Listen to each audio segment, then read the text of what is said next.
This is the Disruptive Voices of the Pacific podcast, and my name is Letitia Shelton.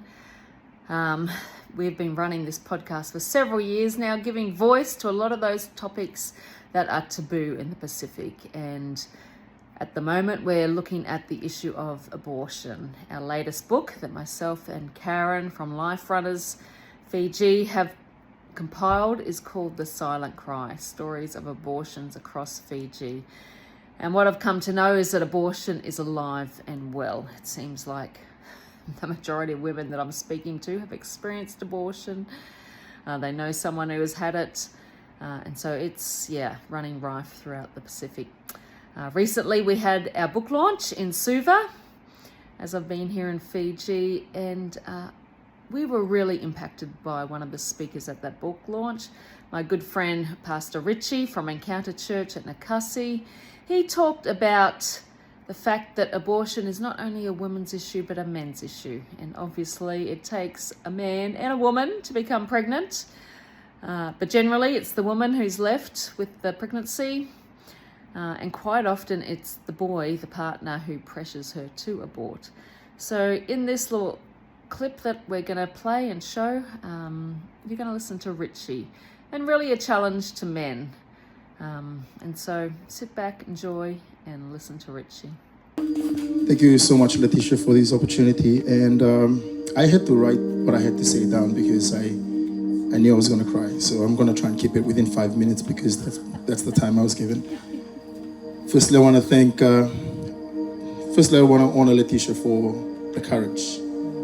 It takes one person to actually start this. And I want to thank her and also everyone else that's able to share their voice and to speak out loud.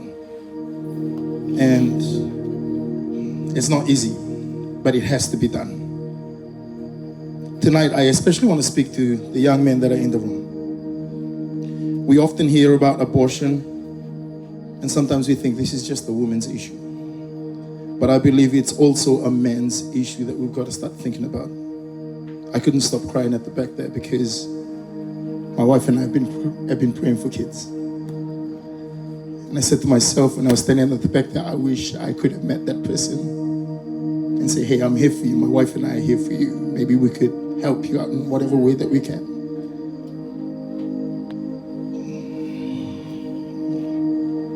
Because long before a decision is made, there is a relationship, there is a conversation, there is tears, there are dreams, and there are parents, and there is what we call pressure that we know of.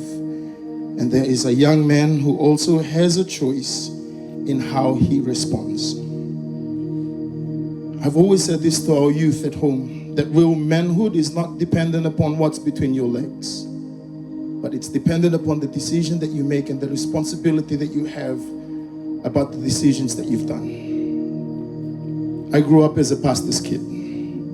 And can I say this? Both my sisters became pregnant outside of marriage.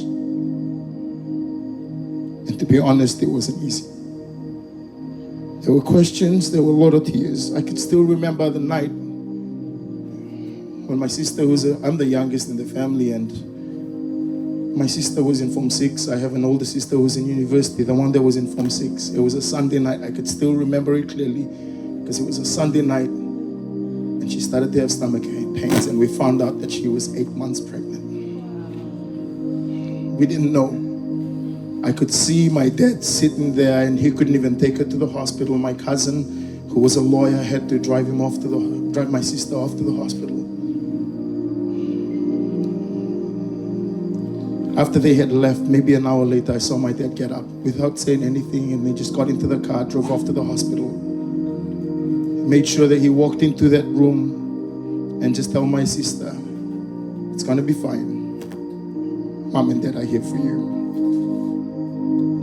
And can I say this as the youngest brother, I often wish that this book would have come out back then, because I had no idea what to do. Even when Letitia asked me to come and speak, I didn't know what to say, and I went home and I drove home and I messaged my sisters and I said to them, what happened? Did you guys ever think of abortion? My sister said to me this morning, she said, I thought about it from the moment I knew. Both of them sent me the same messages. They said to me, we went to witch doctors. My sister in UK said we also went to this doctor who's a Muslim guy. And I remember there was a news that came up. And I said, is it this doctor? They said, yeah, that was the doctor that we went to. And he said his schedule was full and he couldn't operate on us. As the youngest brother, I often wished, like I said, this book was out. Not because it would have erased the pain, but it could have reminded us that we're not alone. It could have reminded us that there is another option besides fear. It could have reminded us that hope always has a voice, and even when fear is shouting the loudest. You know, today when I look back, I don't just see difficult circumstances, I see my nephews. One who is faithfully serving God and playing drums in Canada and is learning to be a barista and a plumber. Another is pursuing sports science while playing rugby in the United Kingdom, and even last year he came to play for the Suva Rugby under 21.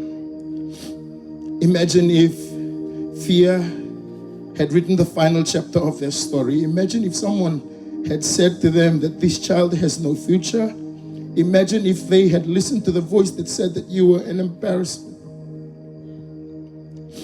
To every young man that are here tonight, hear me carefully, that when your girlfriend tells you that she is pregnant, your first words matters.